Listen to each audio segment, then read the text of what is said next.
Hello and welcome to the Hill and Ponton VA video blog. I'm Matthew Hill here with Carol Ponton, and today we are talking about buddy statements. This is the fourth part in our four-part series on buddy statements. The first one we discussed was how important they are. Yes. And then the second one was how to actually craft a buddy statement. The last one we just talked about was on service connection and how you can show through buddy statements your disabilities related to service. And this is going to be on rating. So essentially, you're already rated for a disability, and now you're trying to get an increased rating. You're trying to get the VA to understand what the correct rating should be.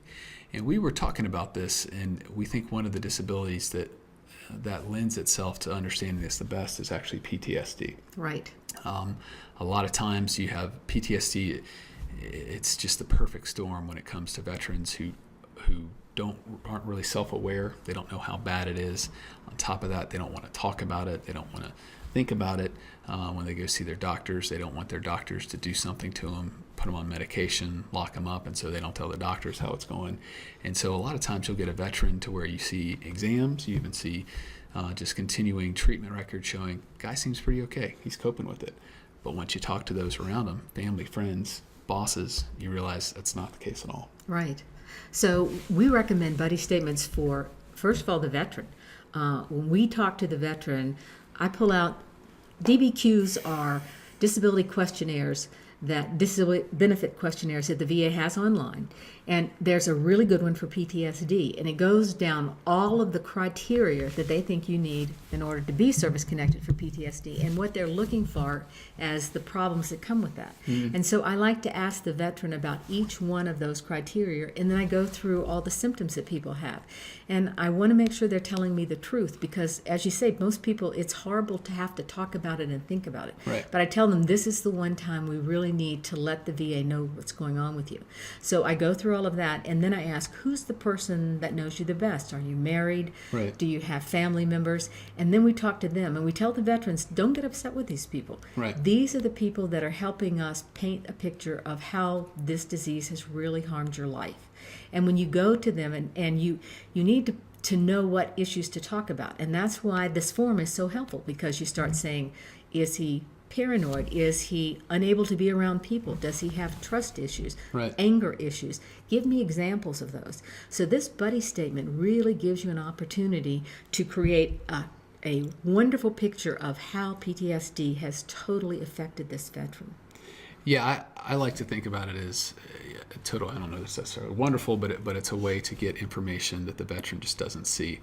One of the biggest things any veteran, any person with PTSD will tell you is the most horrible are the nightmares, the night terrors, the flashbacks. And as bad as those are, the VA caps the rating on those at 30%. So unfortunately, a lot of times what I see on the DBQs from doctors is that's what they check. Oh, this person has really bad nightmares. Well, that's capped, but on top of that, this person might have really bad anger issues. Yells and screams, just gets in fights for no reason, isolates himself, nobody wants to be around him. That's a significant problem. Right. And that's a problem that would get the veteran a much higher rating. And unfortunately, it's also one that they might not be that self-aware of. Right. Another person sees they may it, feel they get angry because there's a reason to get angry. Yeah. And the people that look at them say, that was way out of line for what happened. Right. The response is the worst. I mean, and I typically start, like Carol says, with the veteran to ask them how many anger issues they have, and a typical response I'll get is, "Oh, I get irritated, but I don't get angry."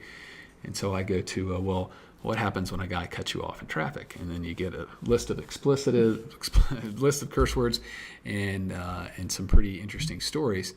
But they still might not be aware of how overreacting that is, and that's why working with a wife, working with children, working with friends, coworkers, that you can get a really good statement. And again, it goes back to getting a competent statement. You just want them to list stories that happen, facts, observations.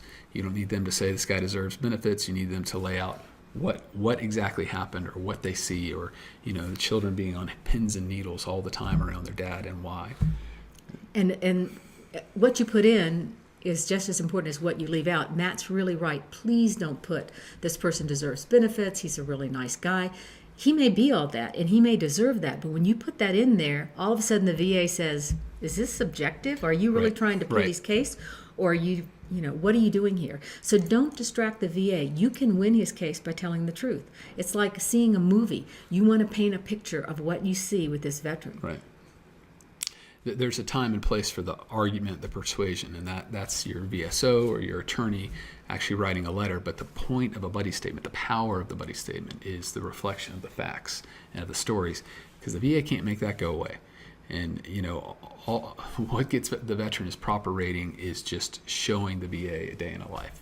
And in a service connection case, they might be able to hide the service records. They might be able to not get something, but this is what's really going on day to day. And that's the power to me of buddy statement. Well, the other power that I see is, think about the person, the decision review officer. He reads case after case after case. You want to make this personal. You want to make this so that the person knows what you're living with, and all of a sudden they can see, oh my gosh, this is really awful. This is your chance to tell your story. Right. So make sure it's complete. Well, thank you for tuning in. Again, this was the fourth part on the 4-part series of buddy statements and the power they have on a veteran's claim. Thank you.